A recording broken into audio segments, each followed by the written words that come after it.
Hi friends, எல்லோரும் எப்படி இருக்கீங்க? இன்றைக்கி நம்ம என்ன வீடியோ பார்க்க போகிறோம்னு பார்த்தீங்கன்னா, வெள்ளை கொண்ட கடலை வச்சு பிரியாணி தான். அது எப்படி செய்யுதுன்னு பார்க்கலாம். ரொம்பவே ஈஸி, நல்ல டேஸ்ட்டாகவும் இருக்கும், மசாலாவும் கம்மியாக. அதே மாதிரி நான் சொன்ன அளவு நீங்கள் தண்ணி வச்சிங்கன்னா இதே மாதிரி உதிரி உதிரியாக வரும். வாங்க வீடியோக்குள்ளே போகலாம். ஸ்டவ் பற்ற வச்சு ஒரு குக்கர் வச்சுருக்கோம். இப்போ ஒரு ஸ்பூன் நெய் விட்டுக்கலாம். ஒரு 2-3 ஸ்பூன் எண்ணெய் விட்டுக்கலாம். காயிட்டோம். இப்போ நல்லா எண்ணெய் சூடாகிடுச்சு. இதில் பார்த்தீங்கன்னா பட்டை, கிராம்பு, ஏலக்காய், நட்சத்திர சோம்பு, கொஞ்சம் சோம்பு இதே நம்ம இதில் போட்டுக்கலாம். இதெல்லாம் நல்லா பொரிட்டோம். பார்த்திங்கன்னா பட்டைலாம் நல்லா பொரிஞ்சிச்சு. இப்போ நீல வாக்கில் கட் பண்ணி வச்ச 2 வெங்காயம் இதில் போட்டுக்கலாம்.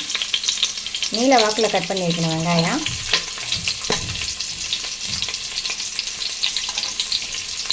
ரெண்டு பச்சை மிளகாய், கொஞ்சம் கருவேப்பிலை நல்லா வதக்கிக்கலாம். நல்லா இது வதங்கி வரட்டும். வெங்காயம் நல்லா வதங்கிடுச்சு.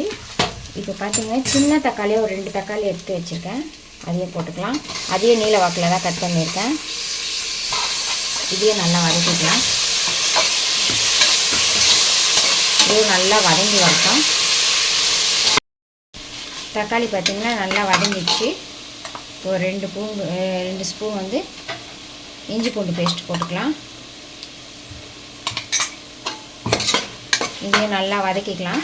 பச்சை வாசனை போகிற அளவுக்கு நல்லா வதக்கிக்கலாம். இப்போ இதில் கொஞ்சமாக ஒரு 2 ஸ்பூன் தயிர் விட்டுக்கலாம்.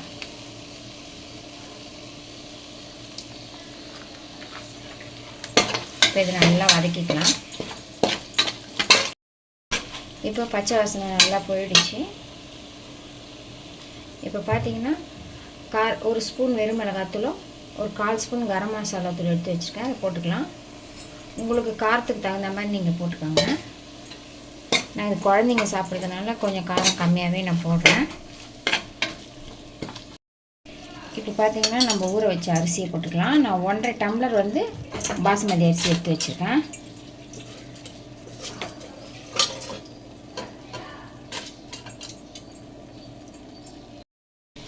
இப்போ நம்ம அரிசி எல்லாத்தையும் போட்டாச்சு. போட்டுட்டு இப்போ நம்ம வேக வச்ச கொண்டக்கடலையும் இதிலே போட்டுக்கலாம். நான் ஒரு 100 கிராம் கொண்டக்கடலை எடுத்திருக்கேன்.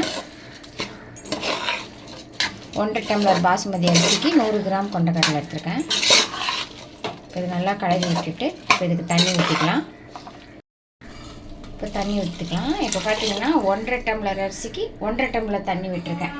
ஏன்னா அது உங்களுக்கு பார்த்திங்கன்னா ஒன்றோட ஒன்று ஒட்டாமல் உடையாமல் நல்லா குழஞ்சி இல்லாமல் தனித்தனியாக வேகும். தண்ணி அதிகமாக போச்சுன்னா குழஞ்சிரும். அதனால் 1.5 டம்ளருக்கு 1.5 டம்ளர் விட்டுருக்கேன். மூக்கடலை ஆல்ரெடி நம்ம வேக வச்சதுனால அதுக்கு தேவையான தண்ணி தேவையில்லை.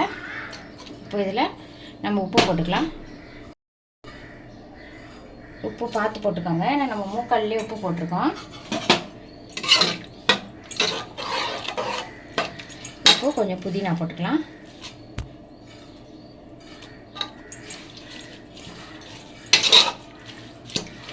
இப்போ நம்ம உப்பு காரெல்லாம் கரெக்டாக இருக்கான்னு இப்போயே செக் பண்ணி பார்த்துட்டு வெயிட் போட்டுடலாம்.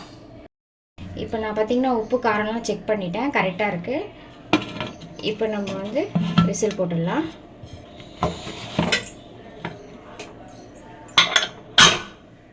எப்பயும் சொல்கிற மாதிரி தான் ஸ்பீடாக வச்சு ஒரு விசில், ஸ்லோவாக வச்சு ஒரு விசில் ஆஃப் பண்ணிவிடுங்க. நல்லா பளபளன்னு வரும். விசில் வந்தோடனே பார்க்கலாம். இப்போ 2 விசில் விட்டு ஆஃப் பண்ணியாச்சு. இப்போ ஸ்டீம் இறங்கட்டும், நம்ம பார்க்கலாம். இப்போ பார்த்திங்கன்னா ஸ்டீம் இறங்கிடுச்சு. இப்போ நம்ம பார்க்கலாம் எப்படி இருக்குன்ட்டு.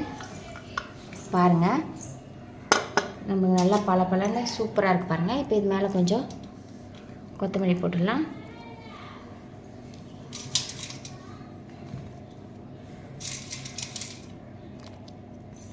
அவ்வளோதான்